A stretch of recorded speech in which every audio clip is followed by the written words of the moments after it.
This week, I have been suffering one of those midwinter colds that is really just no more than an annoyance. Runny nose and the like. But I do not like to feel uncomfortable in any way. Whatever it is that's making me uncomfortable, I try to make it stop. Just make it go away.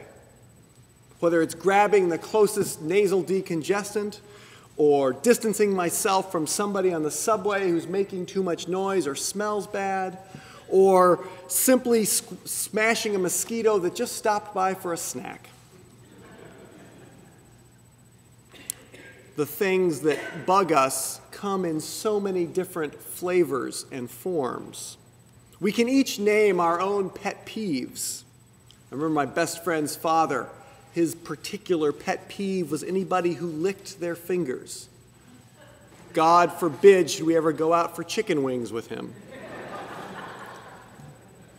I knew somebody who would practically break down in tears at the sound of fingernails scratching on a chalkboard.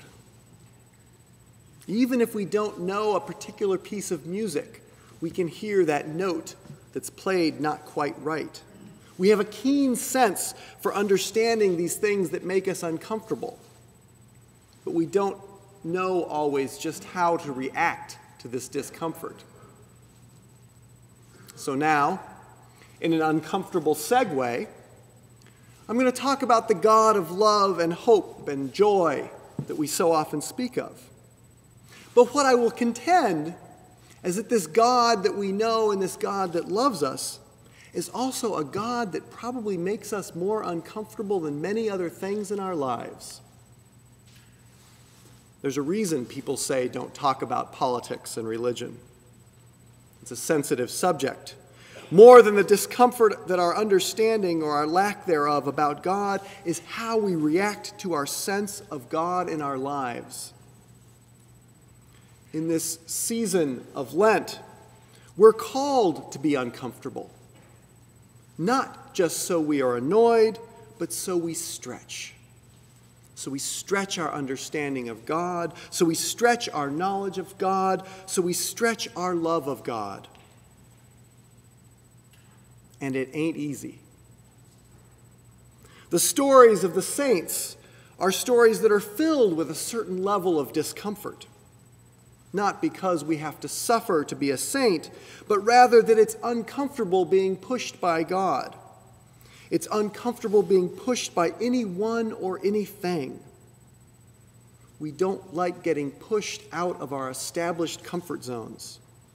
Whatever it is that pushes us makes us think. And sometimes we have to think and question our own beliefs and our own understandings. And when we are pushed like this, it seems like we usually have a choice about how to react. We can push back. We can dig our heels in and plant ourselves firmly right where we are, where we think we're comfortable. We can ignore any outside influence. We can sit tight, hoping that whatever it is that's bugging us will just go away. I've done it. So probably have you. What's more interesting than the fact that we push back and want to stay put is why we push back. Why do we plant our feet so firmly and say no? One simple answer is that we think we've got it right. We think we know the right answer. We think we know that what that right answer is, and we want to live into that as fully as we can by staying right where we are. If we're right, then no other answer can possibly be right. If we have it right, there's no reason to move, and so I'm staying put. If we're successful in this bid to stay put, all is well. Nothing changes, and we become even more convicted about what we're doing and that we are in the right spot. We seem to have less of a reason to change and are ready to dig our heels in for the next assault. But there's another factor playing into this holding firm. We are, whether we want to admit it or not, afraid of what we're being pushed into and what we're being pushed away from. We are being pushed often away from a position that we know, even if that position has some faults, even if that position has some discomfort. They are discomforts that we know. We're familiar with them. We know how to deal with them. What we're being pushed into is the great unknown. Now, we work hard to try to understand what it might be.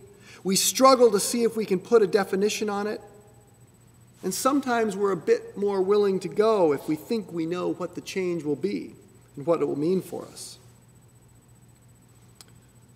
But change is hard. We seem programmed to resist it.